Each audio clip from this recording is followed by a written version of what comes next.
This is Japan in the Middle Ages. There's constant warfare, and all the lands are ruined by destruction. On top of that, there is a massive drought, so no one has anything to eat. In this state of horror, a poor and weak woman slowly walks in the rugged lanes with a bare feet. The woman is pregnant, but she has no one to help her in delivering the baby. She goes to a temple, and literally pushes the baby out all by herself. Then she sheds a tear because of how painful that was. Suddenly a beast attacks them, so the woman takes an axe and cuts it down. Despite being weak and hungry herself, she feeds the baby the last remainders of her breast milk. Later, she goes so crazy with hunger, that when she comes across a corpse, she sees it as meat, same for her baby. She could just barbecue the little thing and eat it, but she does not. To avoid temptation, she abandons the baby. 8 years later, the boy has taken up his mother's axe, and he wanders the lands, killing humans and eating them. Yes, that kid is now a cannibal. Like here, he attacks an innocent family and kills all men members, then he eats them. One day, he comes across a helpless monk on a bridge, and he prepares to do his animalistic duties on him, but the monk is way too skillful for him, and he easily evades his attacks, and disarms him. The monk realizes that the boy is a cannibal, and he does not even know how to talk like a normal human. He knocks out the boy, and takes him to a cave. There, he cooks some good food for him, and the boy eats it up like a dog. The monk says that humans are not meant to kill each other, but to help each other. Then he gives the boy more food, and in return, he forces the boy to recite his ancient Buddhist mantra. The boy manages to speak for the first time, even if it's just a mantra which he does not understand. Then the monk gives him the food, and gives him the name, Asura. The monk continues on his journey, and Asura follows after him. Later, a man named Sachiro and some kids are taking a log to their village. One of the kids drops from fatigue, so Asura rushes to eat him, but Sachiro kicks him away. But a huge bird attacks the unconscious boy, so Asura fights the bird and sends it away. In return, Sachiro gives him a bit of food.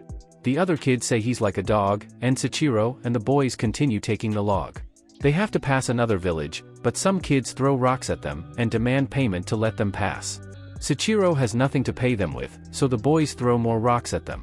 One of those rocks accidentally hits Asura, who was following in the back. Asura becomes absolutely furious, and he goes full berserk mode in the kids. The dude just chomps down the boy's neck like it's a nice cheeseburger. But it turns out the brat that Asura killed was actually the only son of that village's lord. The lord comes to the scene with his guards, and demands to know who did this. When he finds out that it was Asura, he chases after him all over the village, and into the hills. The lord catches up to him, and they have a face-off, but Asura climbs onto him, and he bites his neck as well. Then they fight near the edge of a cliff, and Asura actually falls off it, but he survives, because he falls on heaps upon heaps of corpses, but he's still injured, and cannot walk properly. One day, a beautiful villager named Wakasa finds Asura bleeding in the river. Wakasa takes him to an abandoned hut, and puts a red-hot poker on his wounds to stop him from bleeding. Then, she bandages him and feeds him rice cakes. Wakasa continues to take care of Asura, bringing him food and drinks in secret. Every time, Asura recites the mantra that the monk taught him, before eating. Wakasa gets excited, and over a long period, she steadily teaches him how to speak. Even though it is so risky for her, Wakasa continues hiding Asura from the other villagers. One day, as she's returning home from working in the fields, she sees that Asura has come all the way there to look at her. Then he takes her to a secluded spot in the hills where no one can see them. Later, Wakasa talks about how she'd like to leave the village, and run away to the city with Sachiro. One night, Wakasa brings food for Asura, but she goes away without speaking to him. Later, when Wakasa is working, he takes her sickle and walks away, but she calms him down, and holds him until he smiles. Later, she cooks for him, and then goes back home. Sachiro is waiting for her. Later, it starts to rain, and Asura goes to look for Wakasa. He finds her with Sachiro in his secluded hat, as they are discussing their plans to run away from this village. Asura gets jealous, so he takes the axe that is outside and goes in. He jumps in, and hits Sachiro, injuring him. Then Asura starts hitting the ground out of frustration. Wakasa becomes angry with him, and she screams at him, calling him a demon and everything. Asura becomes even sadder. He leaves the village while repeating the word demon. That night, a huge landslide comes down from the hills, and destroys the entire village. Asura survives because he was no longer there. Sometime later, the same monk arrives at the village, and witnesses the death and destruction that occurred there. He makes a small prayer to Buddha. Then, he comes across Asura, who is crying and saying that it would have been better if he had not been born. The monk is surprised that Asura can now speak. Asura keeps saying that he's not a human, but a demon. Then he attacks the monk, but the monk knocks him down, and says that Asura has a human heart. Then he takes Asura's axe, and chops off his own arm as a sacrifice to Buddha. He offers his arm for Asura to eat, but Asura realizes that he does not want to eat the meat of someone whom he personally knows, so he runs away. Meanwhile, Wakasa and her father are having a hard time, because the landslide destroyed all their crops, and they have nothing to eat. One of the villagers suggests the father to sell Wakasa for a high price, in exchange for money to survive, but the father yells at the man, saying that he would never sell his own daughter. Wakasa goes out to beg for food, but of course, no one has anything to give, even Sachiro can't help her.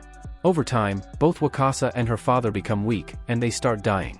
Sachiro tries to take some of the food from his group, but the other kids are hungry as well, and they fight him instead. Asura sees the difficult situation that Wakasa is in, so he goes and kills one of the horses from the Lord's house. Then, he takes the horse meat to feed Wakasa.